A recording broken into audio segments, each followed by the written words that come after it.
మహాశివరాత్రి కోసం శైవ క్షేత్రాలకు ఆర్టీసీ ప్రత్యేక బస్ నడుపుతోంది. విజయవాడ నుంచి కోటప్పకొండకు, ఏలూరు, నూజివీడు నుంచి బల్వే క్షేత్రానికి సర్వీసులు అందుబాటులో ఉంటాయని APS RTC Vijayawada zonal chairman Reddy Appalanaidu తెలిపారు. జంగారెడ్డిగూడెం నుంచి పట్టిసీమ, ద్వారకా, తిరుమల క్షేత్రాలకు బస్సులు నడుస్తాయన్నారు. త్వరలో 2000 ఎలక్ట్రిక్ బస్సులు, 600 సీఎన్జీ బస్సులు తీసుకొస్తామంటున్న రెడ్డి అప్పలనాయుడుతో మా ప్రతినిధి Bhargav face to face. Shivaratri సందర్భంగా వేలాది మంది భక్తులు శైవ క్షేత్రాలకు తరలి వెళ్తున్నారు. ఆర్టీసీ ప్రత్యేక సర్వీసుల ద్వారా కూడా భక్తులకు సౌకర్యాలు చేరవేస్తుంది. ప్రస్తుతం విజయవాడ జోనల్ చైర్మన్ ఆర్టీసీకి సంబంధించి రెడ్డి అప్పలనాయుడు మనతో ఉన్నారు. సరైన సరే మొత్తం పెద్ద ఎత్తున వేలాదిగా భక్తులు తరలి రాబోతున్నారు. కృష్ణా, ఉభయ గోదావరి జిల్లాలో ఎటువంటి ఏర్పాట్లు చేస్తున్నారు ఆర్టీసీ? అంటే మహాశివరాత్రి అంటేనే శివ ఆరాధనలో ఎక్కువ మంది ప్రజలందరూ కూడా మేజర్గా అందరూ కూడా శివభక్తి అనేది అందరిలో ఉంది కనుకనే మరి ఈ రోజున మహాశివరాత్రి సందర్భంగా ఇటు ఏలూరు నుంచి ఇక్కడ ఏలూరుకు దగ్గరలో ఉన్నటువంటి బలివే క్షేత్రాన్ని మనం బాగా తీసుకుంటారు. అన్ని ప్రాంతాల నుంచి కూడా వస్తారు. అదేవిధంగా ఏలూరు నుంచి బలివేకి 40 బస్సులని ఏర్పాటు చేయడం జరిగింది. అదేవిధంగా నూజివీడు నుంచి 15 బస్సులని బలివేకి వేయటం జరిగింది. అదేవిధంగా తిరుపతి జంగారెడ్డిగూడెం నుంచి 35 బస్సులు వేయడం జరిగింది. జంగారెడ్డిగూడెం నుంచి తాడువే 4 బస్సులు, అదేవిధంగా జంగారెడ్డిగూడెం నుంచి పట్టిసీమ 35 బస్సులని స్పెషల్గా ఈ యొక్క శాస్త్రాల గురించి ఏర్పాటు చేయడం జరిగింది. ఆల్రెడీ రాష్ట్రంలో శ్రీశక్తి పథకం అనేది అమల్లో ఉంది కనుక మహిళలందరూ కూడా ఇవన్నీ ఫ్రీగానే వెళ్ళేటువంటి అవకాశం ఉంది కనుక చాలామంది ఈ యొక్క బస్సుల్ని అవకాశంగా తీసుకుంటూ ఉన్నారు.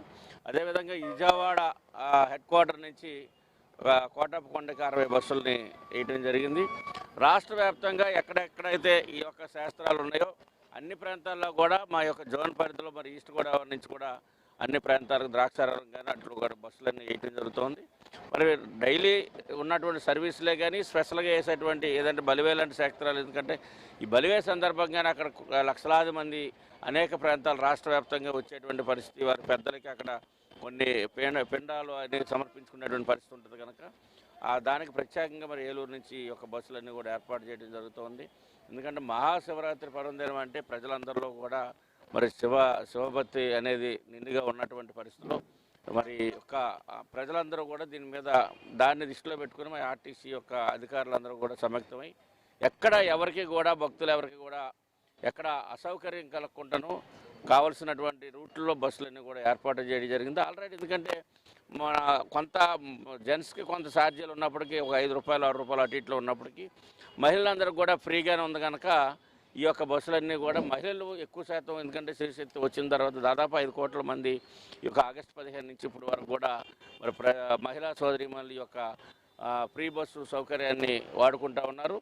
అందరూ కూడా చాలా సంతోషాన్ని వ్యక్తం చేస్తున్నారు. ప్రభుత్వం మంచి నిర్ణయం తీసుకుంది. రాష్ట్ర వ్యాప్తంగా మరి మహిళలందరూ కూడా అనేకమైనటువంటి దేవస్థానాలకి, గుళ్ళకి, ఇటు కనకదుర్గ గుడి కానీ, శ్రీశైలం కానివ్వండి, మరి ఇటువైపు తిరుపతి కానివ్వండి, అట్లాగే మన అన్నవరం, అదేవిధంగా సింహాచలం కానివ్వండి, అన్ని ఒక దేవస్థానాలకి, ఇటు తిరుపతి కానివ్వండి, చిన్న తిరుపతి కానివ్వండి, మరి అన్ని క్షేత్రాలు కూడా ఈ రోజున మహిళలు పెద్ద ఎత్తున ఈ యొక్క ఫ్రీ బస్సుని శ్రీశక్తి స్కీమ్ని ఉపయోగించుకుంటూ ఉన్నారు.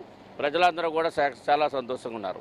ఎందుకంటే ఇవాళ కొంత బస్సులు మరి ఇబ్బంది ఉంది, కొత్త బస్సులు రావాలి. ఎందుకంటే ఎలక్ట్రికల్ బస్సులు పెట్టాలనేదే మరి చంద్రబాబు నాయుడు గారి యొక్క ఆలోచన. ఎందుకంటే కాలుష్య నివారణ చేయాలన్నటువంటి ఆలోచనతోనే రాష్ట్ర ముఖ్యమంత్రి చంద్రబాబు నాయుడు గారు కానీ ఉప ముఖ్యమంత్రి పవన్ కళ్యాణ్ గారు కానీ ఉన్నారు.